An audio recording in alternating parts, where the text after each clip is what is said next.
2 years after the pandemic shut the world down, 3 years after Busch Gardens Tampa announced a record-breaking RMC hybrid coaster, and 7 years after Busch Gardens closed their GCI dueling wood coaster Gwazi, its successor Iron Gwazi has finally opened to the public. Iron Gwazi was beginning to feel like a ride which would never open, especially last year as SeaWorld Entertainment decided to delay its opening, amongst other new roller coasters. Yet another year after making record profits in 2021. After a year of being labeled a lawn ornament, I've finally gotten an opportunity to ride the legendary Iron Gwazi, and not just once, but 12 times, so I have a pretty well-rounded opinion of the ride. Today we'll be breaking it down element by element. This is the Iron Gwazi ride review on Coaster Jawn.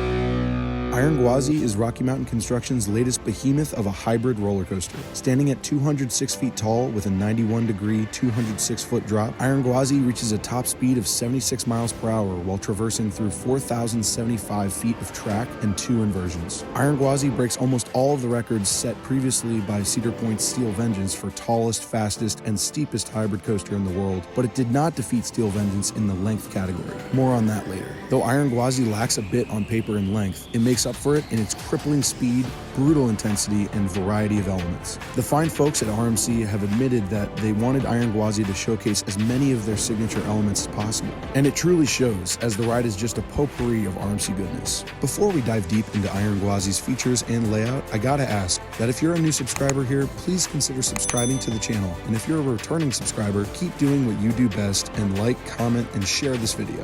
Iron Gwazi is impressive from wherever you are in the park, and even from outside the park as it towers over neighboring Tampa homes and businesses. It gives a great first impression for Busch Gardens Tampa, being right near the front entrance of the park, and is naturally what most park guests will gravitate towards upon entrance. Iron Gwazi is an attention getter, but for as much as it may draw guests in, I'm sure many might turn away in fear once they get too close. Like the vicious crocodile it's themed to, Iron Gwazi looms patiently, ready to pounce its riders in terror.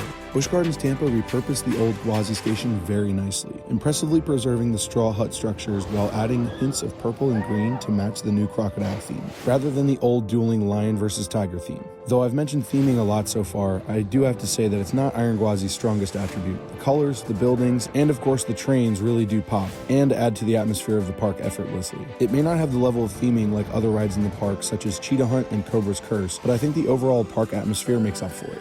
Once through the queue and station building, strap into Iron Gwazi's conventional 6-car, 12-row RMC train. While the arrangement is conventional, the lead car is anything but, featuring an abstract green, purple, and teal crocodile head, which is in my opinion the most ornate RMC lead car I've ever seen.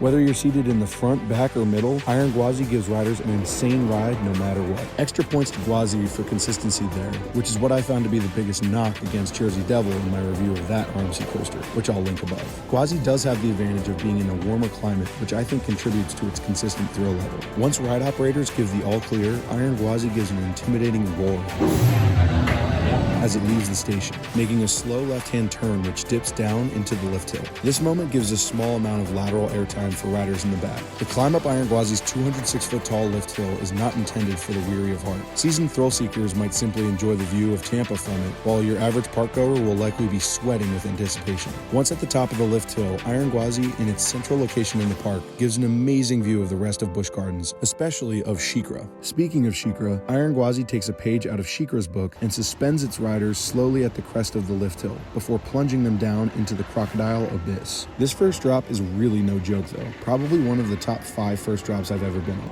It's one of the best elements of the ride, as no matter where you sit, you're flung right out of your seat for a solid 2 to 3 seconds of pure ejector airtime. While most first drops are a few feet shorter than the top height of the ride, Busch Gardens Tampa and RMC went the extra mile of digging a ditch at the bottom of Iron Gwazi's first drop, so that it's also 206 feet tall. Also, most coasters' steepness records records are just gimmicks, but you can actually feel yourself going slightly beyond vertical, which lends to the crazy amount of air this element gives. The next element is the massive outward banked hill, which enters with an upwards curve to the left that abruptly pivots to the right, providing absurd amounts of sideways airtime, rivaled only by the similar element on Steel Vengeance. This outward banked hill also gives another 2 to 3 seconds of sustained ejector airtime, while also yoinking riders to the right side of their bodies before violently ripping them back down to their seats and back to the left. After this is a moment to breathe as the element bottoms out and begins to ascend once more into my favorite element of the ride, the death roll. This element begins graciously with an upwards curve to the right, which then murderously switches directions back down and to the left, spiraling back down towards the Earth's surface with a 540-degree barrel roll down drop. You couldn't possibly ask for a better first inversion of the ride, because this element truly turns its riders into ragdolls. The death roll is my favorite element because of how unexpected it is. Even though I already knew Iron Gwazi's layout pretty well before riding it for the first time, there really is nothing that can prepare you for the sheer torment and excitement this element will give you. As you can see here, even as I timed the moment the element was going to begin perfectly with an overly confident, "Come on! Come on!"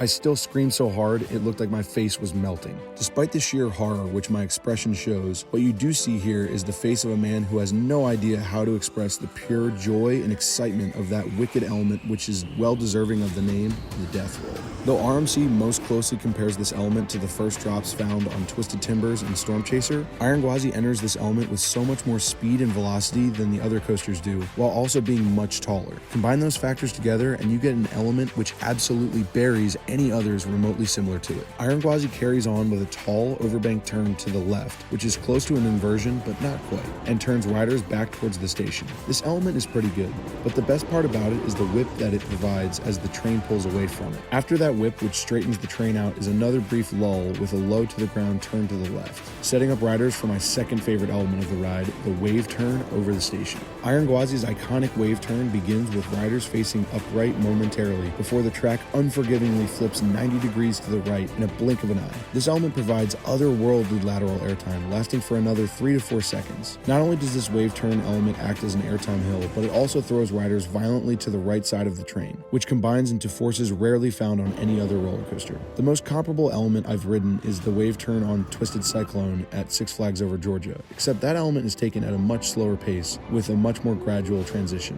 That isn't to say that Twisted Cyclone's Waveturn isn't also great, it's just that Iron Gwazi, like many of its elements, takes this Waveturn so much more aggressively. Once that element is over, that's what I consider to be the end of the first half of Iron Gwazi's layout. While the best part of the ride is now behind you at this point, Gwazi still has a lot left in the tank for the second half. The next pair of elements are a quick sideways airtime hill, which turns the train to the left, followed by another Waveturn element which curves inward and continues turning the train to the left. Both of these elements give really nice pops of airtime, which on any other ride would be noticeable elements, but not on Iron Gwazi, as they pale in comparison to what came before. Iron Gwazi treks along quickly into the second inversion of the ride, which is the zero-G stall. Though this element is much weaker than the other inversion of the ride, the death roll, and not quite as good as the other zero-G stalls like the one found on Jersey Devil, I will say that its flaws only exist because of the strengths of the ride. Iron Gwazi's ridiculous speed and pacing is mostly what hurts the hang time which most zero-G stalls are known for, which makes this one feel more like a regular zero-G roll. But nonetheless, you fly once more through this element very quickly.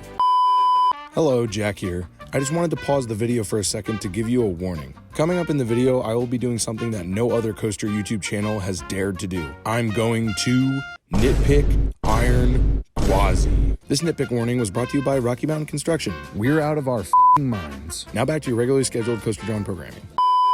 The next element is one that I honestly forgot about, but it looks pretty good after rewatching the POV, and that's another sideways directional airtime hill. I think I may have just forgotten about this one just because it is pretty shallow. So it really is just a quick pop to the right, which rapidly shifts down back to the left, before turning around once more back to the right. I would say this is one of the weaker elements of the ride, but still good. Next is what most people call the double down, and though I suppose that's the closest comparable element, to me the so-called double down suffers from the same shallowness as the previous hill. This element still provides provides a couple quick pops of ejector, but I can't help but feel like they could have done more with this to give it more sustained ejector. Next after a turn to the right is one final airtime hill for good measure. This hill does actually deliver good sustained ejector airtime, and is probably the best element of the second half. People have compared this hill to the Rolling Thunder hill on El Toro, and I think that's a pretty good comparison. Even though I think the Rolling Thunder hill is better, this final airtime hill on Iron Gwazi is a really great final element, and an amazing send-off to an incredible ride before making a quick left turn into the final brake run. Pound for pound, element for element, Iron Gwazi is elite.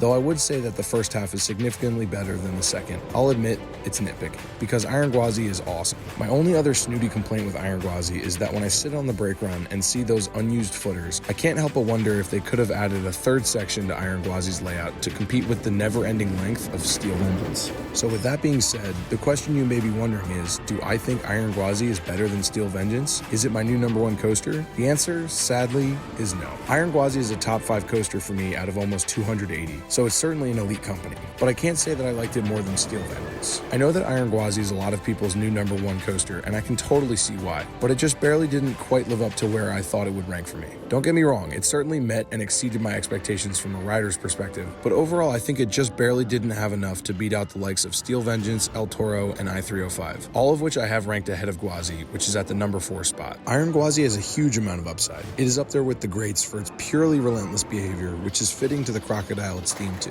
Iron Gwazi truly is the full package of speed, intensity, airtime, and laterals, and I'm so grateful that I was able to go to the pass holder preview event to get 12 rides on it. The ride as a whole is nearly flawless, but I think RMC tried to do a little bit too much with it and got cute in the second half. If that wasn't the case, and if the second half consisted of 3 to 4 perfect elements rather than 6 to 7 pretty good ones, then I think Iron Gwazi very well might have dethroned Steel Vengeance. Vengeance barely edges out Iron Gwazi because it just does more for longer. While Steel Vengeance might not be quite as fast or violent, or as consistent across the entire training, it still gives a longer layout with more inversions, more airtime, and more importantly, more sustained airtime. For those reasons, I believe Steel Vengeance is still better than Iron Gwazi, but RMC and Busch Gardens got very close. I will give them this though, that what they built, though it borrows many of its elements from previous RMC masterpieces, is still somehow a one-of-a-kind ride experience, and a truly legendary one at that. To give Iron Gwazi a ranking out of 10, it very easily earns a perfect score of 10 out of 10 for its incredibly crafted first half, diverse variety of unique elements, and for its violent airtime, inversions, and speed.